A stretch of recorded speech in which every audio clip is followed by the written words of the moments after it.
Hello, welcome to the channel Why Stories. Enjoy watching. Mateo opened his eyes. It was pitch darkness around him. Darkness unlike any other, even if one were to bury their head under a blanket. He could tell there was no blanket on him. For a minute, he struggled to understand where he was, but he couldn't. In his mind, there were incomprehensible shapes intertwining and forming even more intricate patterns. Unable to determine his location, he focused on himself and suddenly became afraid. It turned out that he couldn't even identify himself. Where he was became a secondary question. It was now more important to figure out who he was. Thoughts buzzed in his head. I am human. Well, that's clear. I am a man. That doesn't seem to be in doubt either. And if I assume that I must have a name. Yes, my name is Mateo. Of course, Mateo. I'm lying in some tightly enclosed space with not a single ray of light. He tried to raise his hands, but they immediately encountered something cold and metallic. This coldness seemed to bestow sensations upon him, and he felt an icy wave washing over his entire body. Oh my God, am I dead? But if I can feel it, it means I'm still alive. Have I been buried alive? This thought filled him with such horror that he began pounding the walls of the box he seemed to be in for reasons unknown to him. He didn't have to pound for long. Suddenly, something clicked, and he could move forward. A bright light flashed, and Mateo closed his eyes, expecting something final and dreadful to happen. However, nothing else happened. The light went out. He cautiously opened his eyes. The pitch-black darkness was no longer there. In the dim light, he could make out objects. There were not many of them, just two, a large steel chair in the middle of the room and a cart with metal drawers next to it. Opposite him was a wall with a single door, and he could see a strip of light penetrate from behind it. To the left and right, there were cells with square doors in 3 tiers, and he was in one of them.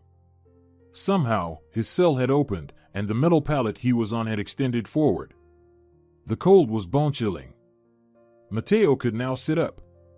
His body reluctantly obeyed his wishes. He cautiously lowered his legs off the pallet and touched the tiled floor, which glistened with puddles of water.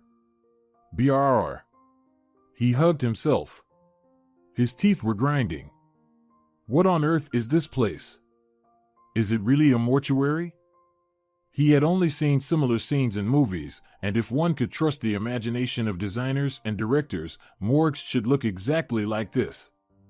In the center of the room, corpses were dissected on a table. On the cart were syringes, saws, scalpels, and clamps, and the cells were nothing more than refrigerators with bodies. But what had happened to him? Or was this already a post-mortem experience? Mateo pinched his leg. He could feel pain. Or maybe these were phantom pains, like in people with amputated limbs. They didn't have any limbs, but the darn thing still itched. He finally climbed off the pallet and clumsily shuffled towards the door, his plastic tag clinking on the big toe of his foot. The door was unlocked. Mateo pushed it open slightly and peered into the corridor. No one was in sight. A soft LED light from a single lamp illuminated the area. He decided to go to the right, hoping to find someone who could explain this surreal situation. The stiffness from the unbearable cold was gradually subsiding. He looked at himself. He was wearing a green gown with 2 ties at the back. The corridor turned to the right, and at the end of it, Mateo finally spotted a person. It was a young security guard in uniform, sitting with headphones on, engrossed in something on a laptop screen. Mateo reached out his hands and attempted a semblance of a joyful smile, but something went wrong. The security guard, raising his eyes to Mateo for a couple of seconds, froze with widened eyes and promptly lost consciousness, collapsing to the floor. Mateo didn't expect this turn of events. He lifted the guard, seated him back in the chair, and listened to his breathing. He was breathing, thank goodness. He was a bit faint-hearted, it seemed. Mateo turned the laptop screen toward himself.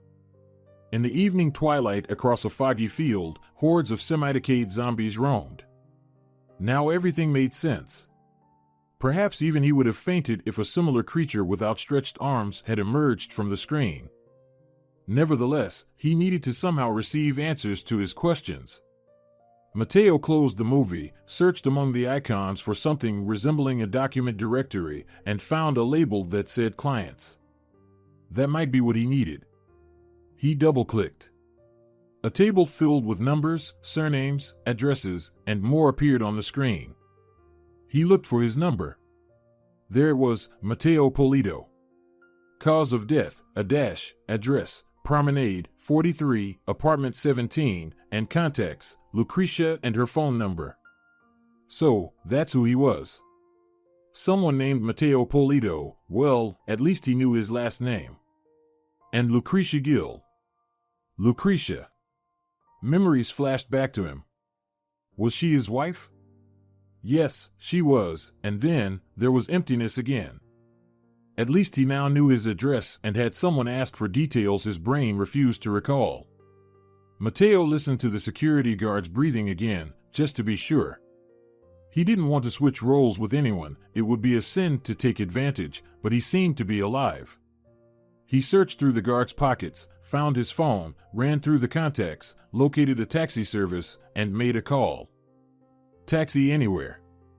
I'm listening, a nasal, feminine voice answered. I need a ride, Mateo croaked, hardly recognizing himself. Where are we going? Promenade, 43. Where should I pick you up? At the morgue. She paused for a moment. Sir, it was evident she was slightly annoyed. Are you drunk, or are you just making jokes? Girl, I'm sober, and believe me, I'm not inclined to joke at all. I am in a morgue, not at a liquor factory. What's so unusual here? In which morgue, sir? Do we have many morgues in our town? The hospital morgue. Familiar surroundings came to mind right on time. A one-story building next to the clinic. Okay, the girl's voice lost its emotions again. Confirmed the call. Wait for a couple of minutes. Thanks. I will. Mateo sighed with relief, took a few bills from the security guard's wallet, mentally apologized to the unfamiliar guy, and walked towards the exit. However, the door was locked. Well, of course. Why keep it wide open? He returned to the table, pulled out the drawers, and found the keys, spending a minute picking the right one. Meanwhile, the taxi had arrived. Promenade, 43, Mateo calmly said as he settled into the back seat. The driver examined him curiously in the rearview mirror. Does my appearance bother you? Mateo asked, handing him the money. No need for change. I've seen stranger things in life, the driver replied, more to reassure himself than anything else. All sorts of things happen. Then let's go, Mateo concluded. My wife's been waiting. Although it was early in the morning, walking barefoot on the wet road from the taxi to the entrance was far from comfortable. Fortunately, the streets were not yet crowded, there was no sign of a janitor, and no one caught Mateo in his unusual state.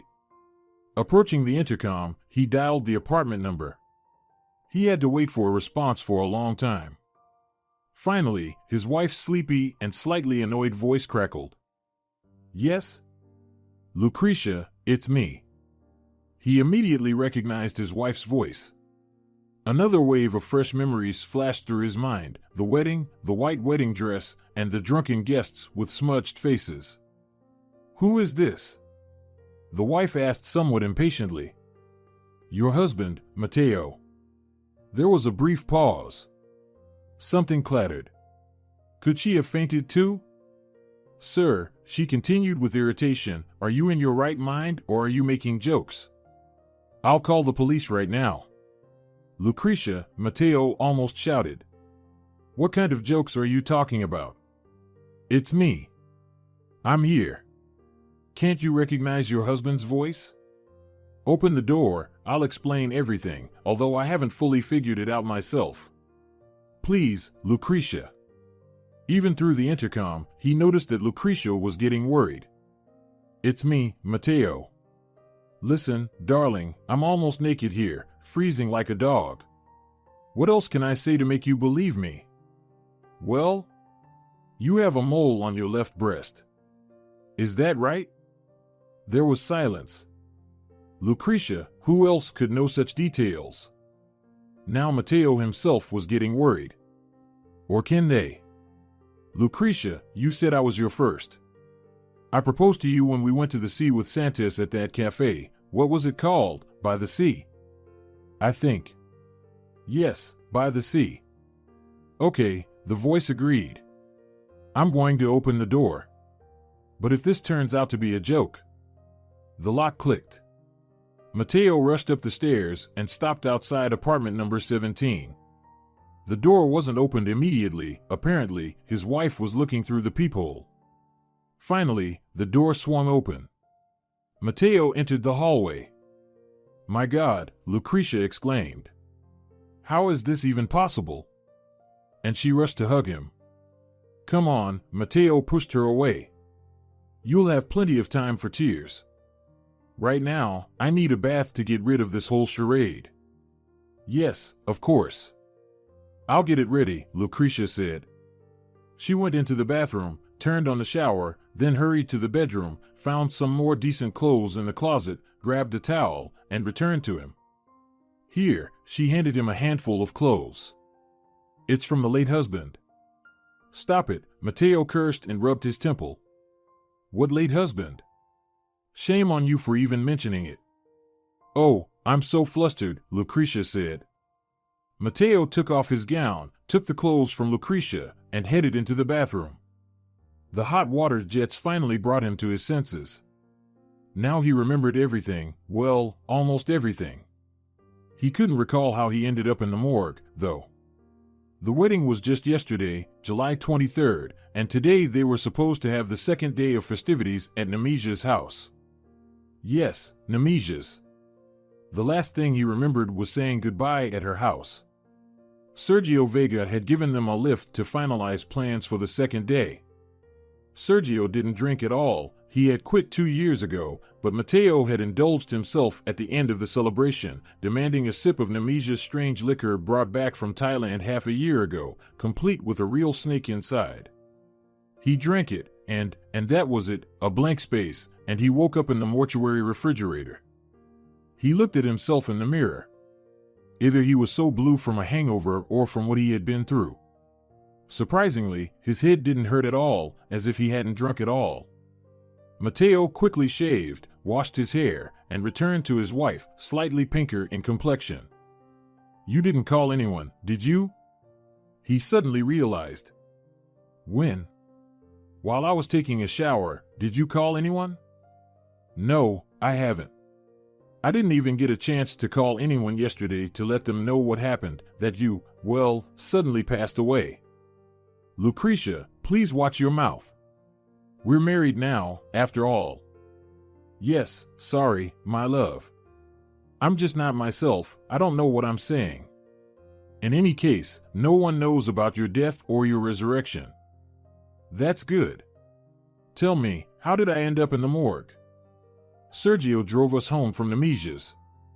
You took a shower, started to sober up a bit, and were getting ready to go to bed, but you didn't make it 3 steps to the bed and collapsed on the carpet, like you'd been knocked out. Of course, I immediately called an ambulance, and they took about 20 minutes to arrive. I saw you turning blue and not breathing, so I ran around the room like a fool, muttering, "Oh, God," and "Oh, God." In the end, they arrived, looked at you, and said it was too late. About 10 minutes later, the coroner's van came, loaded you up, and left. I gave the guys a bottle so they would take care of you properly. They said, wait for the police tomorrow, or rather, later today. What time is it now? Lucretia checked her phone. 5:30. Listen, Matteo had a sudden suspicion. Did anyone else drink that liquor Nemesia served me besides me? Marcelo Santiago did. He joined us.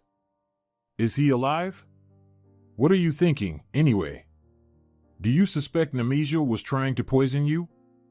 I don't know what to think anymore. I've always been healthy as a bull. Why would I suddenly go into a coma after 7 shots, even if it was a short one? Well, anything can happen. Remember David Soto?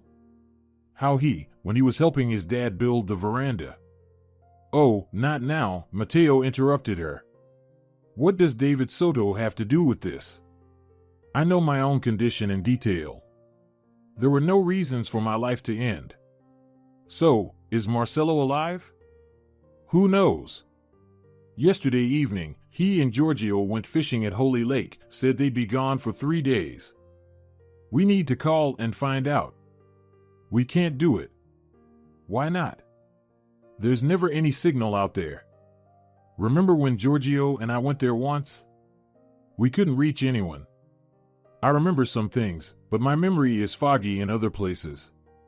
But I think if something had happened to Marcelo, Giorgio would have found a way to contact the outside world by now. I'll call his wife later. Call her, but don't tell anyone about me yet. Okay. What are you thinking? I'll go check on Nemesia and talk to her. She's always been involved in strange things. Mateo and Lucretia continued their conversation, trying to piece together the events of the previous day and make sense of Mateo's sudden appearance in the morgue. What do you mean? She's a writer, you see. She spends about half a year traveling to foreign places, and then the other half of the year, she shuts herself in her house and disconnects her phones. She writes novels. Are her novels any good? I haven't read them, so I don't know. So, you won't find her at home now. Why not? They were planning to celebrate the second day there. They were planning to, but she said she's flying to Cambodia in the morning, and her ticket has been booked for a while. She also strictly forbade anyone from staying in the house without her supervision. Well, that's a shame, Mateo sighed. But I don't remember any of this. Nevertheless, I'll go. Maybe I'll still catch her at home. What should I do? Lucretia asked, concerned. For now, don't do anything. Cancel the second day. Tell them I got seriously ill and that I was taken to the regional hospital or something like that. And don't forget to call Giorgio's wife. I'll use the old mobile phone that's registered under your mom's name, and I'll call you closer to noon. Why not use your own? Because the police officers are going to come, remember? Don't tell them anything either. Just say you don't know anything. They took me to the morgue yesterday, and I've been grieving bitterly for my spouse since this morning. Oh my goodness, Lucretia buried her face in her hands. I'm a terrible liar. You're a grieving widow. No one will question you. Okay, I'm off. Mateo made his way to the garage through the fields and started his old car.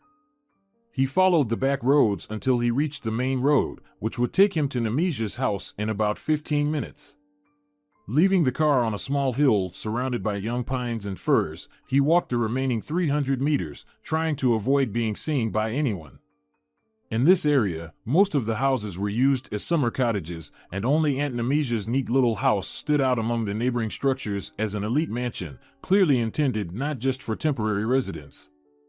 It was a place to live, and even better, to make a statement to envious onlookers.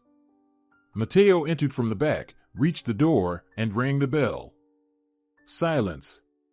He knocked, but there was no sound of movement inside, so it seemed he had not arrived in time. Well, perhaps that was even better. In his childhood, his mother often sent Mateo to his aunt, sometimes even for the entire summer, if Aunt Nemesia happened to be in her phase of reclusion during that season. Aunt Nemesia was not particularly talkative. She was immersed in her creative work, prepared breakfast and lunch hastily, often forgot about dinner, and then she disappeared again into her study, so Mateo was mostly left on his own. He didn't mind his solitude, though, and he relished the freedom he had to create mirages in the surrounding space, imagining himself as a castle prisoner or a ship's captain stranded on a deserted island. He felt comfortable here. Despite its modest size for such structures, the house seemed enormous to him, filled with secret rooms, labyrinthine twists, and monsters lurking in every dark corner. Perhaps, through the power of his imagination, he had actually gone to Nemesia's. Or maybe this was common to all children. He didn't know this yet because he and Lucretia didn't want to think about their own children for a couple of years. They had decided to live for themselves, to grow used to each other, so to speak, and to let their family life settle in. Knowing all the secrets of this house like the back of his hand, Mateo walked back to the rear facade. There was a small extension there where garden tools and various jars for pickling vegetables were stored. Aunt Nemesia never really did any gardening herself. In her youth, she may have had such intentions, which is why she bought all this junk that ultimately proved unnecessary. Inside the extension, there was a secret passage into the house, leading to a separate room that Mateo had turned into his pirate Tortuga 15 years ago. Anything peculiar and unwanted by anyone but him was stored in this secret place. When he lit a kerosene lamp in the evenings, he would take an old crutch he found in the attic once and parade around his treasures, imagining himself as a lone Long John Silver. If Aunt Nemesia ever found out that he was using matches and kerosene from the pantry, that crutch would serve her quite well as an instrument of punishment. But nobody knew about this place. It wasn't in the architectural plans, except Olivia. She was a couple of years younger than him. Sometimes she would stay here until the stars came out. Mateo would tell her stories of distant tropical lands, of battles where his brave sailors boarded English ships, and of the tropical heat amid enraged baboons and hungry hyenas. Olivia listened to his tales with her mouth wide open, and then they kissed, with the innocence and clumsiness of youth, but with the sincerity that only adults can dream of. However, it was not the time for reminiscing. Mateo frowned and shook his head, shaking off the web of visions that had ensnared him. He needed to act. The door to the extension still had the same lock that Mateo remembered from his childhood. Aunt Nemesia had apparently abandoned her inventory entirely and had not entered here ever since. This lock had one characteristic that only Mateo knew. If you pressed the latch and then pulled it down abruptly, the lock would open without the need for a key. He didn't get it on the first try, having lost his former agility. But on the second try, the lock yielded. The door sagged a bit, so Mateo could only open it halfway. In the semi-darkness, stumbling over a rake with a spade, Mateo found the hidden door, and now he was inside the house. He was listening carefully. There was silence, and he could feel the unchanging, special aroma that had been here for a long time. First and foremost, Mateo was interested in the tincture, but he couldn't find it in the fridge. Mateo went down to the basement and searched among the few other bottles of various drinks. And there it was, a cobweb-covered yellow bottle with a serpent coiled on the bottom. He uncorked it and sniffed. The wine fumes hit him like smelling salts. Mateo wrinkled his nose in a disgusted grimace and almost dropped the tincture. What filth! How could he have possibly drunk this yesterday? Even without poison, such a concoction would knock out any healthy person. He needed to pour a bit for analysis. Mateo had an old acquaintance, Lamberto Borrego, a former microbiologist who had once worked in a secret laboratory in the capital. The laboratory had closed for some reason, and Lamberto had returned to his hometown, taking a meager salary at the local hospital and gradually succumbing to alcoholism. There was no doubt about his talents in chemistry because, even in school, he never ceased to amaze his classmates with scientific wonders. The chemistry teacher couldn't always explain the laws behind Lamberto's sensational experiments. In general, Lamberto should help, although Mateo hadn't seen him in 5 years or more, and it was unclear whether he was even alive or if he had gone somewhere in pursuit of a better salary. But that was the plan for now. On one of the shelves, Mateo found a dusty jar that seemed clean and odorless. He poured a bit of the liquor from the bottle into it, closed it with a nylon lid, and, satisfied with his work, went back upstairs. In principle, he could have left, but something held Mateo back, an idea that had not yet fully formed. After all, if Aunt Nemesia, for some reason, in his fantastic and absurd suggestion, decided to send him to the afterlife, there could be clues in the house about the circumstances that prompted her to do so. She couldn't have gone insane, and there could have been some random occurrence. For example, she might not have been aware of the poisonous content of the bottle and simply wanted to surprise her nephew with an exotic drink. Such an explanation seemed the most logical to him. However, since there was currently no way to ask Aunt Nemesia about it, other pretexts could also be considered. Mateo walked into the office where his aunt used to immerse herself in her work. He had never been there before because this place was off limits to everyone except, of course, the muses, which were invisible to the eye. The office was so cozy and inviting that the thought of Aunt Nemesia being a poisoner seemed completely absurd to Mateo. He approached the massive writing desk, ran his hand over its green velvet surface, and turned on the desk lamp. Perhaps, in this room, he could write a novel himself if he remembered how to hold a pen at all. He had become so accustomed to the keyboard that he doubted he could recall how to write in cursive. Nemesia preferred an old German typewriter. Mateo pressed the L key cautiously, and a pleasant thud lightly hit the paper, leaving a neat imprint. He smiled, thinking that he should have called Lucretia to find out how Marcello and Giorgio were doing. It was almost noon, but his attention immediately shifted to a transparent, light blue folder with a sheet inside. Through the plastic, a small text and a round seal at the bottom were visible. He took the sheet from the folder and began to read. Last Will and Testament. I, Gabriel Castro, by this will, make the following disposition: all my property, whatever it may consist of and wherever it may be, I bequeath to Mateo Polito. This last will and testament is made in duplicate. A signature, a few lines of text from a notary, and a seal. Black circles blurred before Mateo's eyes, and he couldn't finish reading it. And what else was there to read? Everything was clear now. Although it wouldn't fit into his head, how can this be? Aunt Nemesia, my dear, we've been living under the same roof for so many years. After my mother's death, there's been no one in the whole wide world except you. A cold, miserly tear trickled down his cheek. Indeed, if he had died yesterday for real, it would mean that only his aunt or wife remained as the direct heir. Does a wife automatically become the closest heir after the death of a spouse? Mateo wasn't well versed in such legal intricacies. However, if his wife knew nothing about the will, you could certainly arrange such affairs with a cunning notary or someone who knows their way around the matter for a good amount of money. He couldn't entertain the thought that Lucretia was in cahoots with Nemesia. It didn't even cross his mind to suspect his beloved wife.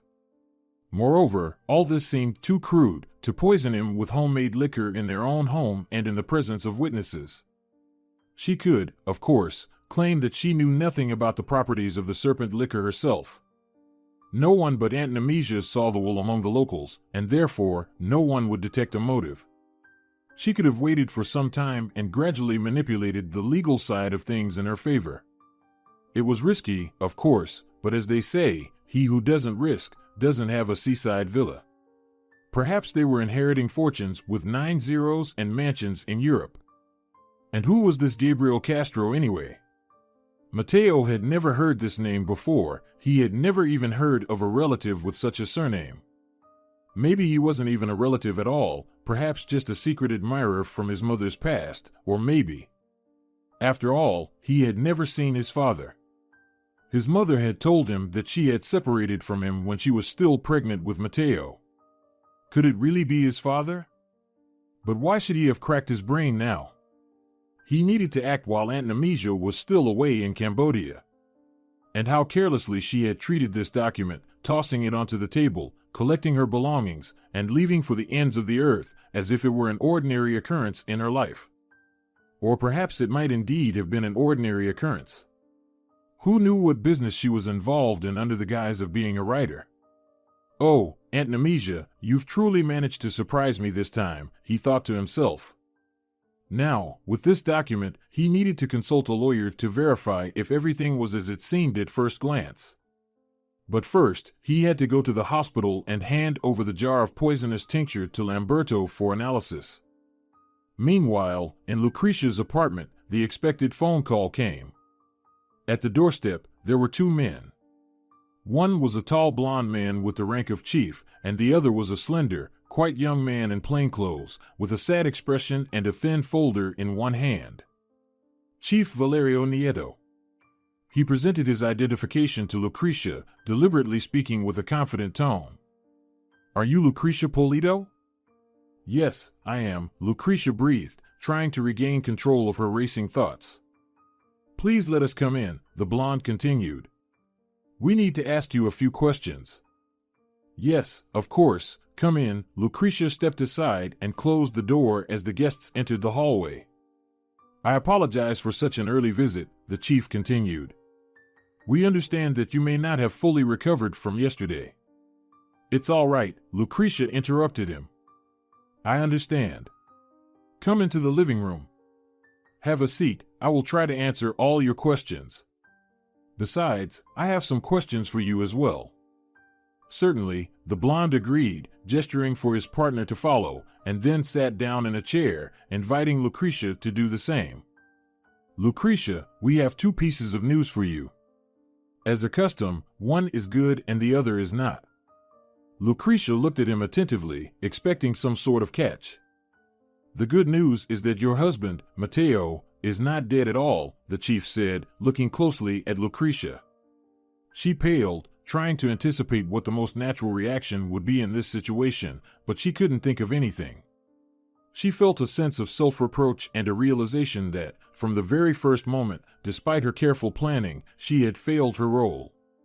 Lucretia simply burst into tears, smudging the already eerie makeup on her face. Lucretia, what's wrong? The chief was surprised, gently touching her shoulder. Why are you crying? Maybe you misunderstood me.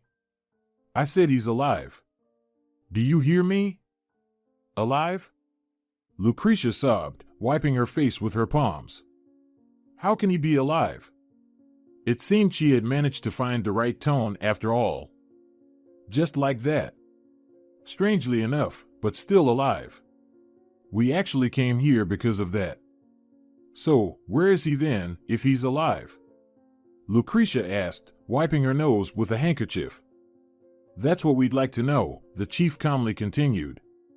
We wanted to ask if he had come home or if there had been any calls from him. No, no one called, Lucretia muttered quietly, sniffling. And what's the bad news, then? I don't understand anything. Well, it's not exactly bad news, but it does require clear answers. Lucretia shrugged. You know, when it was just starting to get light, there was a strange call. I see, the chief perked up. His partner pulled out a notebook and prepared to take notes. But it wasn't a phone call, Lucretia continued, it was a call on the intercom. I asked who was there, and they answered. I feel so stupid. Lucretia was ready to let a tear escape again, but thought it might be too much. They told me it was Matteo. Can you imagine how nervous I was? The wedding, the ambulance, the morgue. But the voice didn't sound anything like my husband's. It was some drunken guy, maybe one of the guests, playing a joke, not knowing that Matteo was at the morgue.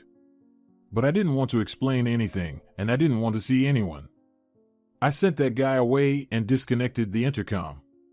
So, it turns out that Matteo was probably calling.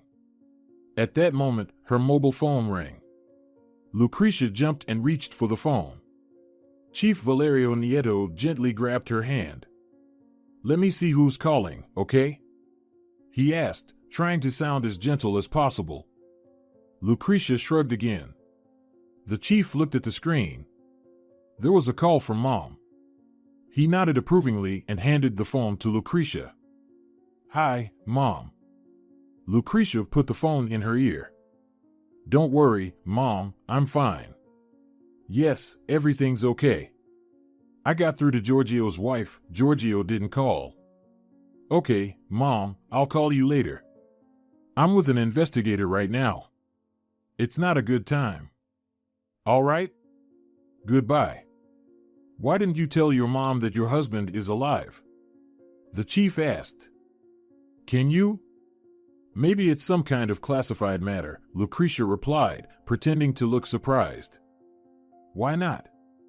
He's not a criminal or anything, he just disappeared without any apparent reason. Anyway, I'm leaving you my contact information.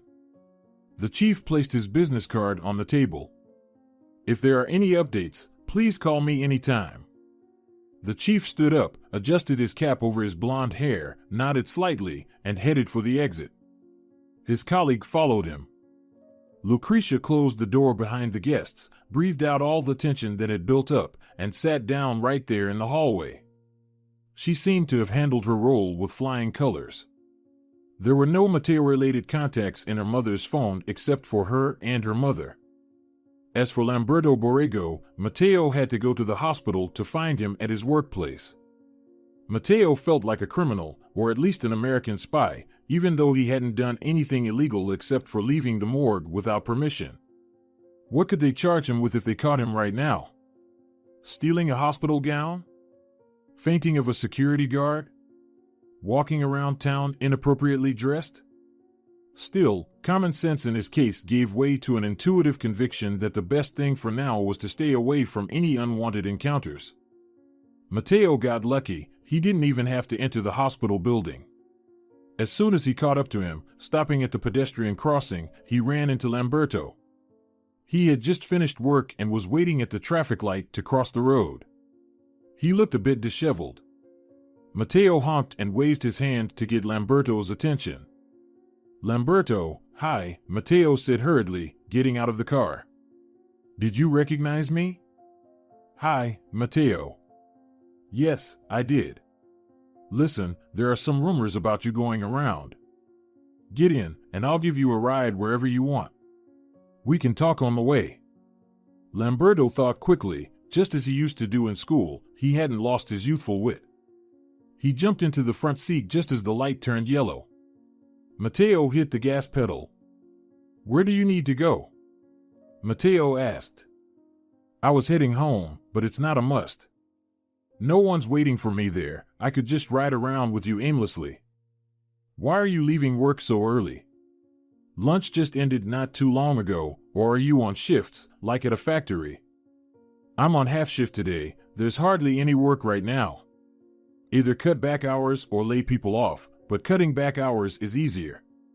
Finding the right specialists afterward is a problem. At the wages they're paying, who'd want to deal with all these critters? I mean, do you know how many diseases are in the products?" Lamberto clarified. "They won't tell you that on TV to avoid scaring people. Watch it long enough, and you'll stop eating altogether. See how thin I've become?" "Yes, I noticed." "You think I'm drinking?" "Well, not exactly. I disinfect myself once a month. It's a kind of chemotherapy. But why am I talking about work all the time? Forget it. How are you doing? I heard today that you joined the majority right after the wedding, but I see you're alive and well." Matteo laughed. "The rumors of my death have been greatly exaggerated. People can come up with all sorts of things, can't they? I'm alive. You can touch me if you want. Actually, I was on my way to see you. I left my phone with all the contacts at home. I have a matter to discuss with you." "Is it related to chemistry?" "Exactly," confirmed Matteo. "I don't know any other specialists in that field. I'm not the same person I used to be back in college. I deal more with analysis now." "That's exactly what I need." "Analysis?" "Yes." Matteo turned into an alley and stopped near a store. "Here." He pulled a bottle of the liqueur from the glove compartment. "Can you check the composition? It looks like urine." Lamberto hesitated to take the flask from Matteo. "Don't worry," reassured Matteo. "It's not urine, it's a 40-degree overseas liquor. We drank it yesterday, as you can see, but I'd like to know the exact composition. There are essential oils, organic inclusions, and all the details, especially regarding the poisons." "All right," Lamberto agreed. "Could you put it in a bag or something?" "Oh yes, of course," Matteo realized. He grabbed a bag from the floor behind the back seats, placed the bottle inside, and handed it to Lamberto. "Will you do it?" "No problem." Lamberto took the bottle, albeit reluctantly. "When do you need the results? How long does the analysis take, if done minimally but thoroughly?" 2 to 3 days, 4 at most." "Okay. How much do I owe you?" "Nothing at all." "Come on, Matteo, why would you say that?" Although we haven't seen each other in a while, it hasn't stopped me from being a comrade. I'll do it all in the best way as a tribute to our past. I see you haven't changed at all, Matteo summed up and shook Lamberto's hand firmly. So where can I drop you off? Home now, if it's not too much trouble. Where else would I go with these samples? Just give me your phone number, and I'll call you. After dropping off Lamberto, Matteo set out in search of a lawyer. Looking for him in his own town was quite dangerous, in the sense that rumors about the inheritance would quickly spread. Just yesterday, he had died, and today even Lamberto knew about it. The town was not entirely small, but there were many people who were somehow acquainted with each other. However, time was running out. All the offices would close at 5 o'clock, and waiting until tomorrow was neither patient nor possible. Time was not on his side at the moment. Matteo stumbled upon one of the law firms as soon as he turned from the alley onto the avenue. A stout man in his mid-40s introduced himself as Jacinto Aguilar. After exchanging the customary pleasantries, they finally got down to business. He examined the will thoroughly, huffing, scrutinizing it even through a magnifying glass, raising his eyebrows in surprise, and then gently placed the document on the table and said with a smile, "I don't see anything unnatural here. And Matteo Polito, is it you?" "Yes." Matteo decided to be straightforward to avoid the need for deception. "All right," the lawyer mumbled while stroking the document with his meaty palm. "Let me check the database." He dove into the computer, skillfully navigating the keyboard. Matteo thought that maybe he had made a mistake by bringing his will here. What if there were tools available to locate him in such times with such convoluted laws, each of which undoubtedly had a dozen sub-laws that contradicted the original intent? Jacinto unexpectedly whistled, causing Matteo to jump in his chair. "What?" he asked in a startled tone. It turns out that Gabriel Castro is a highly respected figure in some rather extraordinary circles. "What does that mean?" "He's a very wealthy man, I must say." "Are you aware of what you're going to inherit?" "Not entirely. I've only met Gabriel twice." This time, Matteo decided to lie. "And both times, I only learned about it from others." "I don't understand," the lawyer said, looking suspicious. "The first time, he came to the maternity ward when I was born. The second time, it was when I had an accident and was unconscious in a room he had rented for me." "Yes, your relationship seems quite peculiar," Jacinto concluded. "He's the owner of the construction company, 3 restaurants in the capital and a major city, a book publishing house, and a chain of elite salons in Prague, Vilnius, and Budapest. And that's not the entire list." "So, Gabriel is a rich man," Matteo almost whispered. "Young man, it's no longer Gabriel, it's you. Gabriel will be buried tomorrow. You should hurry so you can express your condolences and mingle among the elite. Find out, so to speak, their sentiments regarding you. I'm sure you understand." "I do," Matteo nodded, not really understanding much at this point. "I have another question," he added. "Well, don't consider this strange, but if, let's say, I accidentally die, who will then become the heir?" "The closest relative. This is called inheritance transmission." "Transmission?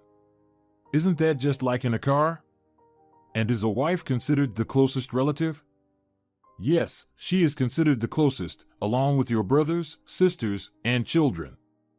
"I see." Matteo's thoughts were becoming more and more tangled. "There's one thing that bothers me in this document," the lawyer said thoughtfully. "And what is it?" "The registered address of your uncle. It says here that he's registered on Central Street, house number 6. That's in the Empire Complex in the capital. And why does it make you worry?"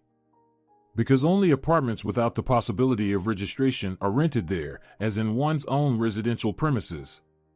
I must say, the prices are sky high, up to 100 million and more, and you can't get registered there. That's the deal. However, with such money and connections, yes, there are rumors that they might allow apartment registration in the future.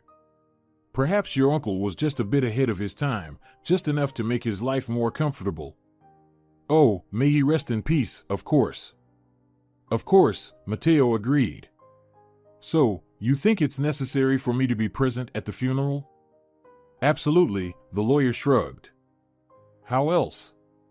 Not attending the funeral of your uncle, who took care of you after that terrible accident, would be the height of ingratitude, especially in the eyes of those who would rightfully claim his inheritance if Gabriel hadn't written you into his will. Jacinto glanced at his computer monitor once more. I suppose you won't make it to the actual funeral. The nearest express train to the capital departs at 22:30, and you'll arrive in the capital at 9 in the morning. So be it. Come directly to the memorial service. It will be held at Gabriel's country estate in the village near the capital. Please be cautious. I honestly don't envy you. People are willing to do anything for that kind of money, especially when they have all the necessary means to do so. Matteo turned pale, fully understanding the danger of his current situation. Nonetheless, he had to see this through to the end. At the very least, if the danger proved to be more than real, he could renounce the inheritance, not in its entirety, of course, but a significant portion of it. Why would he need all these factories and steamships? He didn't understand anything about such matters anyway. He'd be happy with 10 million, or, let's say, 30 million. Yes, 30 million would be enough for him. He could even find a small apartment in the capital, not in the city center, of course, but even better. He could go mushroom picking and fishing and seriously think about starting a family.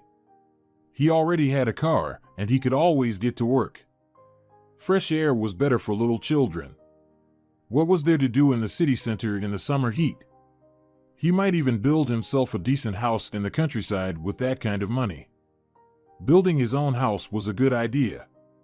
Like the one Aunt Nemesia had. Damn, Aunt Nemesia. If you took a serious approach to the problem, it wasn't really about the money, it was about justice. The truth should have prevailed. In Nemesia's case, she could be forgiven. People can get confused in their old age and forgiven in memory of the cloudless past. After all, she did some good things for him back then. That's what he decided for himself. Thank you very much, Jacinto. How much do I owe you? You don't owe me anything, the lawyer said, leaning back in his chair, taking off his glasses, satisfied with himself. We'll settle up when you inherit. I believe you'll have even more questions afterward, so feel free to come back to see me. I'll be happy to help. Thank you. Matteo thanked him once more and left the office. Already in his car, he decided to call Lucretia. She picked up quickly. So, Lucretia, did they pressure you a lot? Hi, Matteo. Yes, I managed to handle it. Then they came back again, asking if I had a car. I told them I can't drive, and I don't even know where the keys to the garage and your car are. So they dragged me to show them the garage. They called some kind of locksmith, and he unlocked it in front of witnesses. There was no car. Neighbors are all curious, thinking you did something because of what's going on with the garage break-in. But I don't know what to tell them. I can't say you're dead, that you've come back to life, or that you've run off. Who knows where and why? How about you? When will you be home? Maybe you should go to the police station yourself. Explain everything. I can't, Lucretia, I can't. There's such a detective story going on here that the final scene won't happen anytime soon. What do you mean, another scene? Matteo, can you explain everything properly to me? I can't right now. It's not something we should discuss over the phone. Oh, come on, Matteo, stop playing the spy. Tell me everything as it is, or I'll go crazy soon. Matteo's wife's words slightly offended him. I'm not playing anything, you'll see for yourself later. Don't get all worked up. Everything is going according to plan. I need to go somewhere for a couple of days, and then I'll definitely come back and tell you everything, even if I have to go to the police station. Oh, Matteo, his wife sighed. I don't know what you made up in your head, but I'll be worried sick anyway, that's just my nature. Do whatever you think is best, and remember that your photos are already hanging on every lamppost in the city. You're considered a missing person. Oh my. Thanks for letting me know. Okay, later, everything will be fine. Mateo had to visit a wig shop. They had one of those in their town, and in addition to wigs, they crafted all sorts of costumes. Once, on Halloween, he and Lucretia decided to shop there to amuse their guests. It was the previous year. Scanning the columns and billboards carefully, Mateo made his way to the shop. He chose a 70s-style wig and a matching mustache, trying them on. He looked like a complete idiot, as if he had escaped from a retro disco party, but it was better than being himself right now. There were no idiots on the wanted list. He also bought a costume that resembled a tuxedo more than any other. He neatly folded the suit into a bag. In the queue at the train station, no one paid attention to him. Whether due to a sudden dislike for the indifferent crowd or a sense of self-importance because of his thoughts of impending wealth, he didn't want to buy a ticket for an ordinary train or even a coupe. He bought a luxury ticket. He could tolerate having one neighbor. After all, it was only a one-night journey to the capital. He only had enough money left in his wallet for the return trip and a little extra for unforeseen expenses. Fatigue hit him all at once as soon as he entered his compartment. His compartment mate turned out to be a fairly attractive girl, around 25 years old, reading a thick book and showing no signs of curiosity. That was good. If it had been a guy, he would have had to start some conversation one way or another. He didn't feel like talking about anything. His legs were buzzing, his head was pounding, and his thoughts were tangled, chasing each other away. So Mateo couldn't concentrate on anything specific. He went to the restroom to wash up, undressed while the girl was also off somewhere, laid down, and within a second, he fell into a deep, troubled sleep, interrupted only by the jolts and clatter of the carriages at infrequent stops. Mateo woke up as abruptly as he had fallen asleep the night before. The first thing he saw in front of him was the girl, who, with her hands folded on her knees and without moving, was regarding him with suspicion.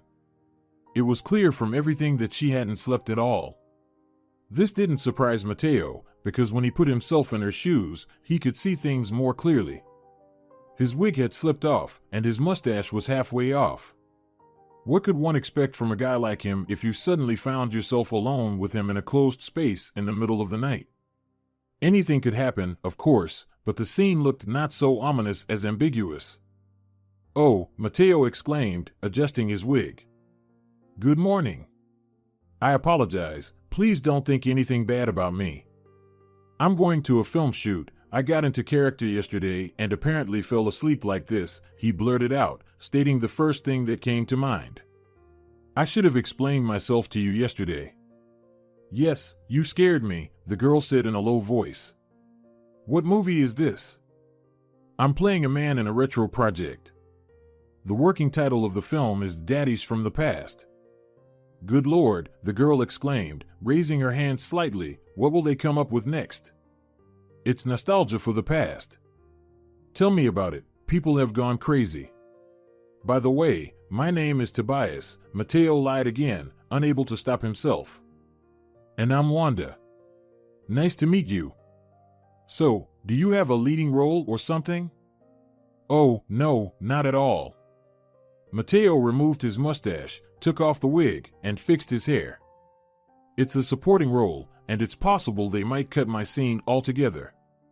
But I try to take my work seriously, no matter what. That's the right attitude. I'm studying to be a screenwriter myself. I'm traveling to take an exam, and I'll be heading back home tonight." "Really? What year are you in?" "I'm in my 4th year." "That's great. Maybe you'll write a decent screenplay someday. After all, most of the time, we end up acting in B-grade stuff." "Who wrote the screenplay for your movie?" "I actually don't know. They only gave me a few scenes with my lines." "That's a shame, but I'll definitely watch it when it comes out. You'll see it in a year and a half, I think." The train arrived exactly on time. After discussing the unfortunate fate of the local film industry with Wanda, they parted almost as friends, laughing at the absurd circumstances of their meeting. Mateo wished her success on her exam, paid her a few compliments, but politely declined exchanging contact information, citing the fact that he had accidentally taken the wrong phone in his haste and couldn't remember his own number by heart. Mateo went to the restroom at the train station. Locking himself in a stall, he changed into the suit and stowed away his old clothes along with the mustache and wig in the luggage storage. The electric train was leaving in 15 minutes. The rain had stopped, and the day was taking on a gloomy, appropriate appearance for a memorial service, but it also filled Mateo with uneasy premonitions. He double-checked to make sure he had his money, passport, and will with him. The documents were in place. In the village, he quickly hailed a taxi. The driver quoted a fare higher than Mateo had expected. Given the circumstances, it seemed that he wouldn't have any money left for the return journey, but it didn't matter. He could figure something out. The ride took him quite far. From the highway, flanked on both sides by young spruces and pines, they turned onto a forest road, gently paved with small, moisture-glistening gravel. About 2 kilometers down the road, they reached massive iron gates that didn't open immediately. The rain had stopped dripping. In front of Mateo lay a magnificent 3-story mansion with an elegant staircase, white balustrades, columns along the facade, and marble figures of elves in deep niches between the windows on the first floor. A working fountain graced the center of the circular clearing in front of the mansion. Lavish cars were parked everywhere there was free space. The gray Renault, which had audaciously intruded into this fairy tale, looked like a pumpkin among all the splendor. The parking attendant, who was directing arriving cars, froze in place upon seeing the taxi, unsure of what to do. Just in case, he approached the unusual guests and opened the car door, scrutinizing Mateo intently. "I'm sorry," Mateo exclaimed. "My Cadillac broke down at the worst possible moment." "As you wish," the attendant replied indifferently and held the door while Mateo awkwardly climbed out of the car. Mateo felt himself sweating from nervousness. The parking attendant also considered it beneath himself to spend more time with such a guest, so he nodded and quickly went to attend to other cars. Trying to walk with confidence, Mateo headed to the main entrance. But the more he tried to blend in with the crowd, the more he realized that he was just an ugly duckling among swans. With each step bringing him closer to the 2 bouncers guarding the entrance, Mateo's body grew heavier, eventually turning into a leaden doll barely able to move its limbs. When he reached the security guards, he stopped. They cast a professional gaze over him. Mateo noticed that they hadn't missed the pirate buttons on his suit. Well, they certainly know their job, Mateo thought, realizing that their mental checklist for such situations didn't include pirate buttons. As a result, the bouncers returned to a neutral mode and asked Mateo to show his invitation to the memorial service. Mateo patted his pockets, put on a distracted look, and, spreading his hands helplessly, said, "You know, today has been such a crazy day. My car broke down, my wife broke her collarbone, and what about the invitation? It seems I left it in the stable." "In the stable?" one of the security guards asked, clearly perplexed by what he heard. "I thought you wouldn't ask," Mateo sighed. "Over there." He pointed in the direction of the forest. "In the stable, there's hay, straw, and a small racetrack. My head is just spinning from all the worries." "Fernando, check the guest list," the first security guard said, never taking his eyes off Mateo. "Tell us your name," the first bouncer asked again, pulling a notepad from his pocket. "Mateo Polito," Mateo said, sounding as if he were confessing to a crime. "I don't have that name," the security guard concluded after quickly scanning his notes. "And could you please invite the widow of the deceased?" Mateo decided to get to the point. "This is not the right time for an audience, young man," Fernando said sternly. "I understand," Mateo agreed. "But this matter is urgent and extremely important for the mistress." The second guard frowned and said convincingly, "Leave the estate." "What?" The lead began to drain from Mateo's body, replaced by hot blood. "Don't make us repeat ourselves," the second guard continued. The first guard took a step toward Mateo and extended a massive hand to grab his sleeve. "What do you think you're doing?" Mateo exclaimed sincerely. "Call the widow right away. What right do you have not to let me into the house? I can even say." But the brutes were already dragging him down the stairs. "Take your hands off me. You know what? You're fired. I'll make sure you won't be hired as security guards even at a daycare," he threatened. A few latecomers, who had arrived after the memorial service had begun, watched the scene with interest, but Mateo didn't notice anything, as he was filled with noble indignation. Maybe, of course, he wouldn't fire these brutes when he became the owner of the estate, since they had clearly recognized him as an unwanted guest, and professionals like them should be valued. However, he would definitely withhold their salaries for a couple of months, or maybe 3. Yes, definitely 3 months. But before they reached the fountain, an elegant young lady in a luxurious black dress and holding a glass of champagne appeared on the staircase. "What's going on here?" she asked in a confident, ringing voice. The guards turned around and started pulling Mateo back up the stairs. About 5 meters from the lady, they stopped, still holding the uninvited guest by the shoulders. "Let him go," she ordered. "What did you want, young man?" "Excuse me," Mateo said, trying to contain his anger. "First of all, please accept my sincere condolences." "Go on," the lady said calmly, taking a sip from her glass. "And next," Mateo continued. He was about to reach into his inner jacket pocket to take out the will, but the guard stopped his movement. "Calm down. Let the man explain himself," Fernando warned. Mateo carefully pulled out the piece of paper from his pocket. Jacinto took it, sniffed it, unfolded it, but didn't start reading it. He left it with Mateo, went up to the lady, and handed her the document. She didn't even touch it, but glanced over it carefully, smiled, gave Mateo a brief, contemptuous look, said something quietly to Jacinto, and he rushed back into the house with the document. "And who are you, Mateo Polito?" the lady asked with obvious mockery in her voice. "I am Mateo Polito," Mateo replied, feeling offended. "So, you're not a prank, not crazy, not a clown who ran away from his circus, but just an ordinary Mateo Polito who owns this entire estate and all of my late husband's business. That's what it is." Mateo hadn't expected the widow to be a young beauty. He had imagined encountering an elderly, dignified lady. Well, she was indeed young. How could it be otherwise? An empire of business required precisely this type of spouse. "That's correct," Mateo replied. "Everything is written in the document in black and white. I just wanted to talk to you. I admit there might have been some mistake here. But I came here to sort everything out. Why treat me so rudely? I am an honest person and have no ulterior motives." "I can fully believe that you had no ulterior motives," the lady agreed, continuing to smile mockingly. "I just can't comprehend the depth of your naivety. How could you believe all this and convince yourself that this isn't someone's bluff, even by 1%? It just doesn't work like that, young man. Such things don't happen. I'm sorry, but anyone with an understanding of how these things work would consider you either a clown or an idiot." Mateo remained silent, not fully understanding what the lady was talking about.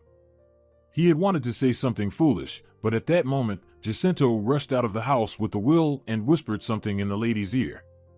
She smiled even more. "You see," she said, "I took your document quite seriously.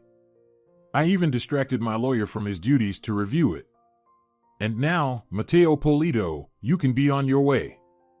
My people will figure out who you really are, and you better hope that you end up being a fool who was misled by someone." And with that, the lady began tearing the wool into small pieces. "What on earth are you doing?" Mateo protested. He tried to break free from Alejandro's tight grip, but Jacinto quickly descended the stairs and delivered a massive colored stamp on Mateo's jaw. It was the last thing he saw before he plunged into darkness. He woke up on the lower bunk in the compartment of a passenger train. When he opened his eyes, he saw Wanda sitting across from him, looking at him with the same curiosity as in the morning. "Déjà vu," Mateo murmured, attempting to sit up, but he felt a sharp pain in the back of his head and lowered it back onto the pillow. I can see, Wanda said. Did something go wrong on the set? Everything went wrong, Mateo confirmed, trying to come up with yet another story. The director turned out to be too demanding. He thought the fight should look real, and I got beaten up pretty badly. I don't even remember anything. I barely recognized you, she said. You're wearing some strange costume, definitely not the style of disco parties. This? Mateo looked at his blood-stained suit. It was supposed to be a masquerade party according to the plot. And you were Dracula? Mateo chuckled and winced in pain, this time from his broken nose. They didn't tell me. Maybe a shadow of Hamlet's father. You're quite funny. Oh, I'm sorry, that was an unfortunate compliment. Would you like some painkillers? I think it wouldn't hurt, Mateo replied. Wanda took out a pack of tablets from her bag, poured some mineral water into a glass, and handed it all to Mateo. He struggled to sit up, swallowed the pill, and thanked Wanda. How is you? He asked. I passed with a B. Not too bad, considering I didn't sleep last night, thinking it would be worse. And now it's already morning? Morning. We'll be there soon. I hope you had a good night's sleep this time. Like a log, Wanda grinned. I'm already used to you. I can't imagine you as anyone else. How did I end up here in the first place? Two big guys dragged you in. Fernando and his buddy, then. Mateo searched his pockets. His wallet with money, his cell phone, and his passport were all there. His old clothes with the wig and mustache were left in the storage locker, but it wasn't a big deal. Now the main thing was to get to his aunt's house, freshen up a bit, and call Lamberto. Maybe the test results were ready. Although he had said it would take 2 or 3 days, he was probably just being overly cautious or trying to add importance to the procedure. Lamberto opened the car door and froze for a moment, squinting at Mateo. Mateo? He didn't recognize him right away. You don't look like yourself at all.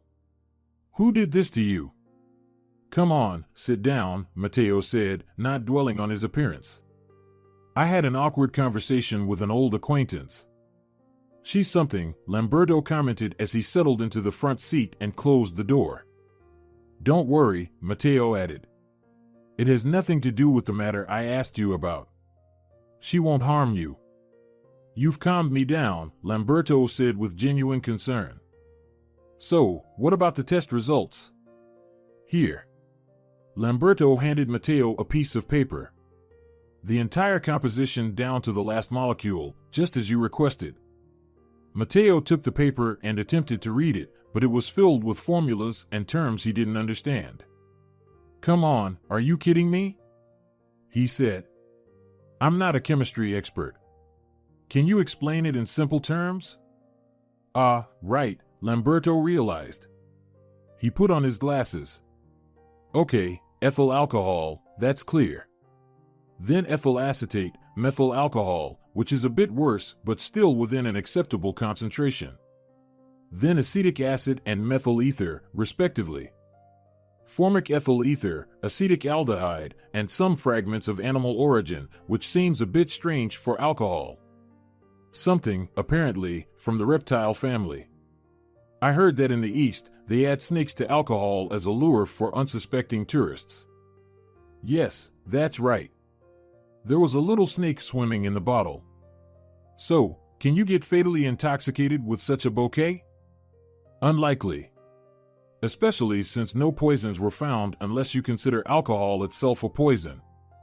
It's all about quantity. There could also be an allergic reaction to one of the ingredients. Allergies are no joke. You could end up in a coma from anaphylactic shock. Well, Mateo sighed as he gripped the steering wheel. So you're saying a single shot could lead to a coma? It's possible. The allergen can still have an effect in small quantities for up to half an hour. Thank you, Lamberto. I owe you one. You provided valuable information. Don't forget to call me, Lamberto said, extending his hand for a farewell handshake.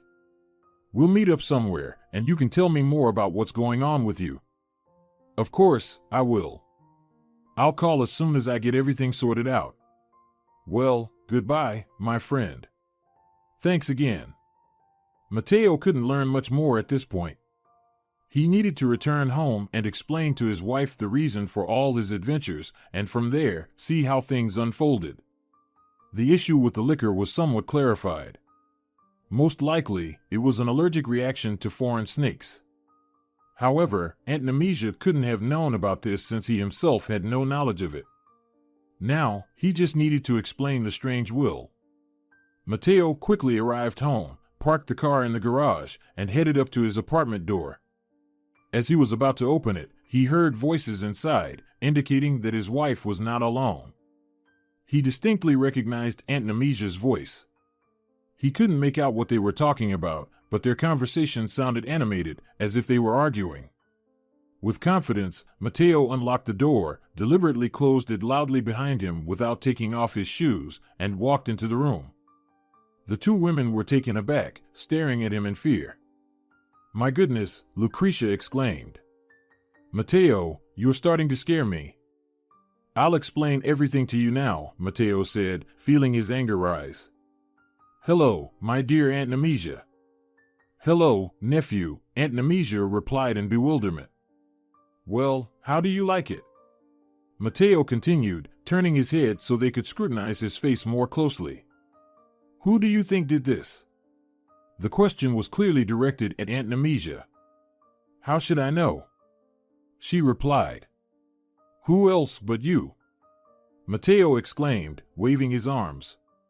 And what are you doing in my home anyway? You're supposed to be in Cambodia. Aunt Nemesia was nearly in tears from Mateo's aggressive demeanor. As soon as I heard that you had died, I immediately returned on the next flight, she said. Ah, so that's it, Mateo remarked. So, news of my demise managed to reach Cambodia. Your accomplishments are truly remarkable, Lord. Imagine me lying dead. Was there an obituary on the BBC? Lucretia interjected into the conversation. Why are you attacking Aunt Nemesia? What's gotten into you? Are you drunk? Yeah, I got drunk on Aunt Nemesia's liqueur. What do you say, dear aunt, about your own liqueur? Did you really get this drunk because of it? The poor woman didn't know what to say. Here's a more complicated question, Mateo continued. What about my will? Do you have something to tell me about it? What will? Aunt Nemesia genuinely didn't understand his question. The one I found on your desk in your office. Were you in my house? Yes, I was, and I found everything. I even attended Gabriel Castro's memorial service and had a lovely chat with his widow. Who is this Gabriel you are talking about? Aunt Nemesia lowered her gaze, apparently starting to suspect what the conversation was about. I'm talking about the owner of the apartments in the capital, 3 restaurants, and a construction company. The one who also has an estate in the village and a beautiful wife as a bonus. Aunt Nemesia suddenly burst into laughter, sat down in a chair, buried her face in her hands, and couldn't stop herself from laughing semi-hysterically, mixed with tears. I don't understand what's so funny here, Mateo said, throwing up his hands. Lucretia sat down next to her, trying to comfort her by gently patting her knees. You see, Aunt Nemesia finally managed to say through fits of laughter, you really thought that the wool was genuine? Oh, Mateo, you're something else. Wasn't it real then? Well, it was just me asking an old acquaintance, who happens to be a notary, to draft something that resembled the truth. I needed it for my book, you see, but she, as usual, got a bit carried away. She included all the dates and names, which was a bit too close to reality. Mateo was momentarily stunned, processing what he had just heard. But why is my name among the heirs? I couldn't imagine anyone more deserving than you, Mateo. Aunt Nemesia, are you serious? Well, as serious as can be.